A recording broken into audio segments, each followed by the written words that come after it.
Hi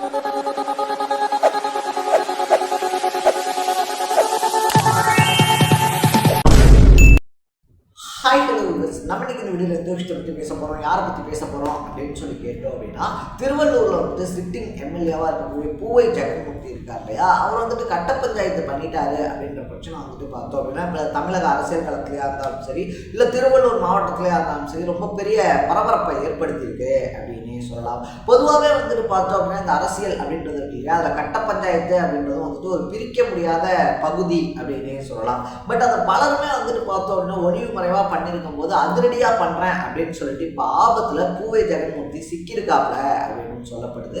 அதுவும் வந்துட்டு பார்த்தோன்னா ஒரு பொண்ணும் ஒரு பையனும் வந்துட்டு மனசுக்கு பிடிச்சி கல்யாணம் பண்ணதுக்கு அப்புறமா அந்த பையனை தேடி போய் அந்த பையன் இல்லை அப்படின்னு சொல்லி ஆனதுக்கு அப்புறமா அந்த பையனோட தம்பியை கடத்தி பார்த்தோம் அப்படின்னா ரொம்ப பெரிய சர்ச்சையில சிக்கியிருக்காங்க அப்படின்னு சொல்லலாம். ஃபர்ஸ்ட் ஆஃப் ஆல் யார் தான் இந்த பூவை ஜெகன்மூர்த்தி, அதை தாண்டி வந்துட்டு பார்த்தோம் அப்படின்னா இப்படி ஒரு கடத்தல் அப்படின்றத ஏன் பண்ணணும், அப்படி ஒரு கடத்தலுக்கு பின்னாடி இருக்கக்கூடிய பின்னணி என்ன அப்படின்னு சொல்லி தான் இந்த வீடியோவில் நம்ம பேச போகிறோம்.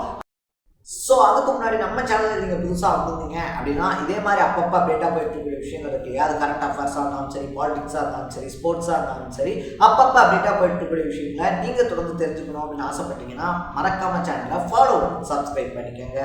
ஸோ ஃபர்ஸ்ட் ஆஃப் ஆல் வந்துட்டு பார்த்தோம் அப்படின்னா பூவை ஜெகன்மூர்த்தி இருக்கார் இல்லையா, புரட்சி பாரதம் அப்படின்னு சொல்லிட்டு ஒரு கட்சி வச்சிருக்காப்ல அப்படின்னு சொல்லலாம். ஸோ அந்த கட்சியினுடைய சார்பாக வந்துட்டு பார்த்தோம் அப்படின்னா கேவி குப்பம் அப்படின்ற தொகுதியில் நின்று எம்எல்ஏவும் ஆயிருக்காரு அப்படின்னு தான் சொல்லணும். ஸோ இப்படிப்பட்ட ஒரு சுச்சுவேஷன்ல வந்துட்டு பார்த்தோம் அப்படின்னா திருவள்ளூர்ல இருக்கக்கூடிய திருவள்ளாங்காடு அப்படின்ற ஒரு ஒன்றியத்துல வந்துட்டு பார்த்தோம் அப்படின்னா கலாம்பாக்கம் அப்படின்னு சொல்லி ஒரு ஊர் இருக்கு. அங்க லட்சுமி அப்படின்னு சொல்லக்கூடிய ஒரு அம்மாவுக்கு வந்துட்டு பார்த்தோம் அப்படின்னா தனுஷ் அப்படின்னு சொல்லி கிட்டத்தட்ட ஒரு 23 வயசுல வந்துட்டு ஒரு பையன் இருக்கான். தனுஷ்க்கு வந்துட்டு பார்த்தோம் அப்படின்னா 17 வயசுல ஒரு தம்பி இருக்காப்ல அப்படின்னு சொல்லலாம். இப்படி ஒரு சுச்சுவேஷன்ல தான் வந்துட்டு பார்த்தோம் அப்படின்னா தனுஷ் இருக்கா இல்லையா, இன்ஸ்டாகிராம் மூலியமா வந்துட்டு தேனியில ஒரு பொண்ணுகிட்ட பேசுறாப்ல.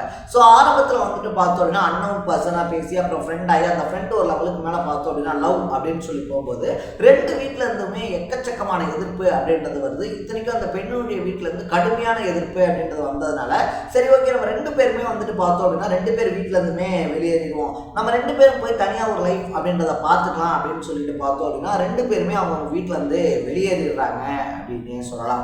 ஸோ அந்த பொண்ணினுடைய அப்பாவான மனராஜ் வந்துட்டு பார்த்தோம் அப்படின்னா எப்படியாவது பெண்ணை வந்துட்டு மீட்டெடுத்து ஆகணும், எப்படியாவது தன்னுடைய பொண்ணை தான் வீட்டுக்கு கொண்டு வந்துடணும் அப்படின்னு சொல்லிட்டு எக்கச்சக்கமான எஃபர்ட் போடுறாப்புல அப்படின்னு சொல்லலாம். இதுக்கு ரொம்ப முக்கியமான காரணமா என்ன சொல்லப்படுது அப்படின்னு சொல்லி பார்த்தோம்னா அந்த பொண்ணுக்கான ஃபினான்ஷியல் பேக்ரவுண்ட் இருக்கு இல்லையா, கிட்டத்தட்ட 500 கோடி ரூபாய் சொத்து மதிப்பு வந்துட்டு அவங்க ஃபேமிலிக்கு இருக்கு அப்படின்னு சொல்றாங்க.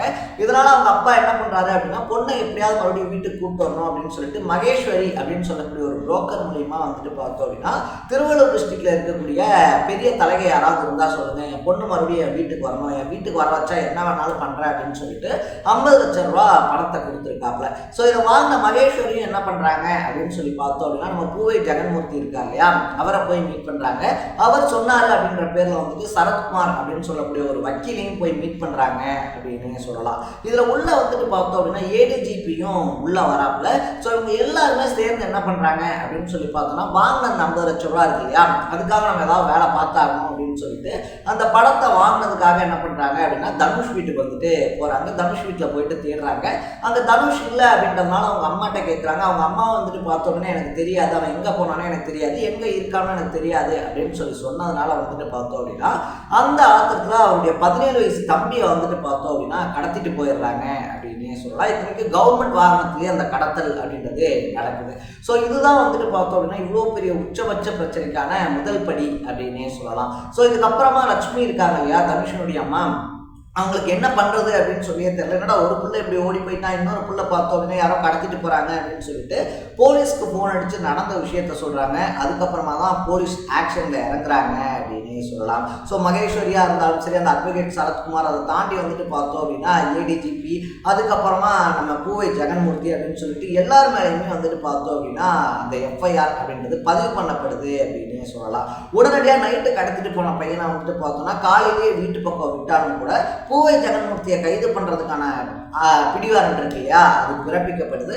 ஸோ அப்படி வந்துட்டு பிடிவாரண்ட் பிறப்பிக்கப்பட்டு அவர் அரெஸ்ட் பண்ணுறதுக்காக வீட்டுக்கு போகும்போது பார்த்தோம் அப்படின்னா புரட்சி பாரதம் கட்சியை சேர்ந்த எக்கச்சக்கமான பேர் அவர் வீட்டு முன்னாடி கூடுறாங்க அப்படின்னு சொல்லலாம்.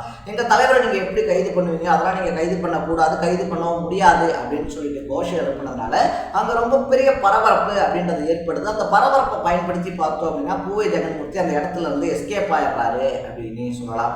ஸோ நீதிமன்றம் வந்துட்டு பார்த்தோம் அப்படின்னா அவர் நீதிமன்றத்தில் ஆஜராகணும் இந்த கேஸில் அப்படின்னு சொல்லிட்டு உத்தரவு பிறப்பிச்சதுனால இன்னைக்கு வந்துட்டு நீதிமன்றத்தில் அவர் ஆஜராகிருக்காரு. அப்படி நீதிமன்றத்தில் ஆஜராகும் போது பார்த்தோம் அப்படின்னா நீதிபதிகள் அவர்கிட்ட எக்கச்சக்கமான கேள்விகள் அப்படின்றத கேட்டிருக்காங்க அப்படின்னு சொல்லலாம். ஃபர்ஸ்ட் ஆஃப் ஆல் மக்கள் இருக்காங்க இல்லையா, மக்கள் தான் வந்துட்டு பார்த்தோம் அப்படின்னா அவங்க ஓட்டு போட்டு ஒரு தொகுதியினுடைய எம்எல்ஏவை ஆக்கியிருக்காங்க.